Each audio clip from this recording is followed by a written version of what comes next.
कृष्ण भगवान का जो श्रृंगार है, मोर पंख, वैजंती माला, हाथ में बांसुरी, पीताम्बर, पाँव में पायल पहने हुए, तो उनका एक एक श्रृंगार हमें एक एक शिक्षा और एक सकारात्मकता की तरफ ले जाता है। ध्यान से देखिए कभी, भगवान पाँव में पायल पहने श्री कृष्ण, जो कि राधा रानी और उनके प्रेम का प्रतीक। जैसे राधा रानी पायल पहनती थी, वो भी राधा रानी जैसे, मतलब दोनों एक ही आत्मा कही जाए, या दोनों एक दूसरे के बिना अधूरे थे। तो एक प्रेम का प्रतीक, एक भक्ति का, कि हम कैसे हम अपने प्रभु को अपने उनकी भक्ति में लीन होते हैं, और उनका एक एक श्रृंगार कितना सुंदर है, प्रभु खुद कितने सुंदर हैं कृष्ण भगवान।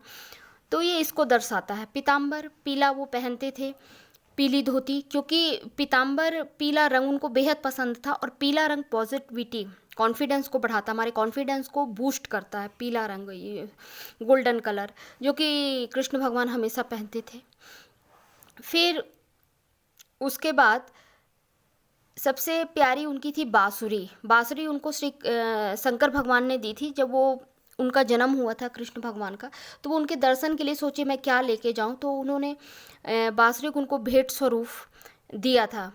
फिर है उससे ऊपर हम जाते हैं तो मोर पंख। मोर पंख कृष्ण भगवान को बहुत पसंद था। एक बार मोर राधा रानी के साथ एक महल में बहुत अच्छा नृत्य कर रहा था।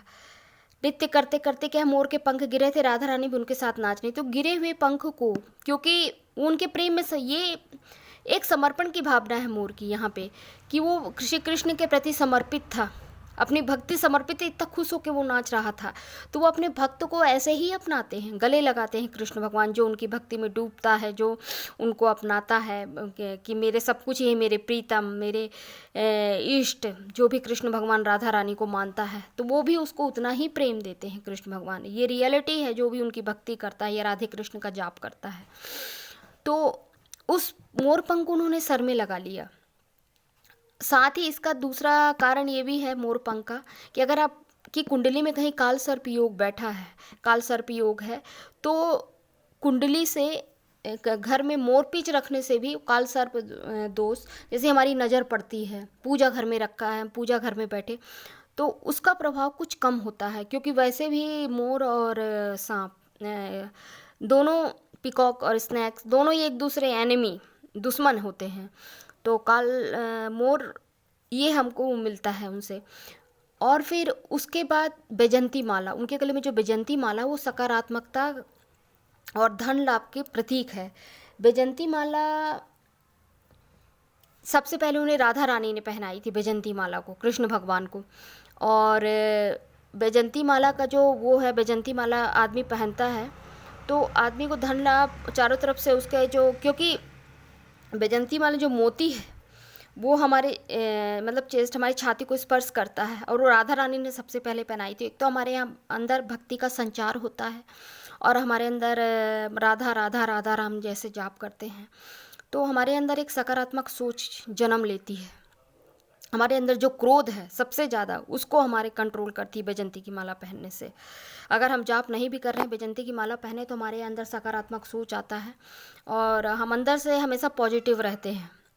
पॉजिटिव से मतलब क्रोध को कम करना, है ना। जब हमें क्रोध ही नहीं आएगा तो हम नेगेटिव कैसे होंगे, नेगेटिविटी हमारे पर कैसे हावी होगी। तो बैजंती माला की ये खासियत थी। और वैसे भी बैजंती माला के समय अगर नॉनवेज खा रहे हैं या कुछ भी, तो उसको उतार के रख दीजिए।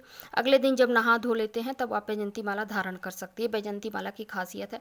तो यही है कि श्री कृष्ण भगवान राधा रानी का जो कृष्ण भगवान का जो श्रृंगार है, उनका एक एक श्रृंगार का वर्णन करिए। मधुरम और बंसी तो सबसे ज़्यादा बांसुरी प्रिय है, क्योंकि वो उनके अधरों को छूती है। भगवान उसको हाथों से उसका पाँव दबाते हैं। कितना सुंदर दृश्य है बाके बिहारी का, राधा रमण का। ध्यान करिए, उनका ध्यान करते हुए प्रभु कितने सुंदर हैं, राधा रानी कितनी सुंदर हैं। जय श्री राधे कृष्ण, जय श्री राम।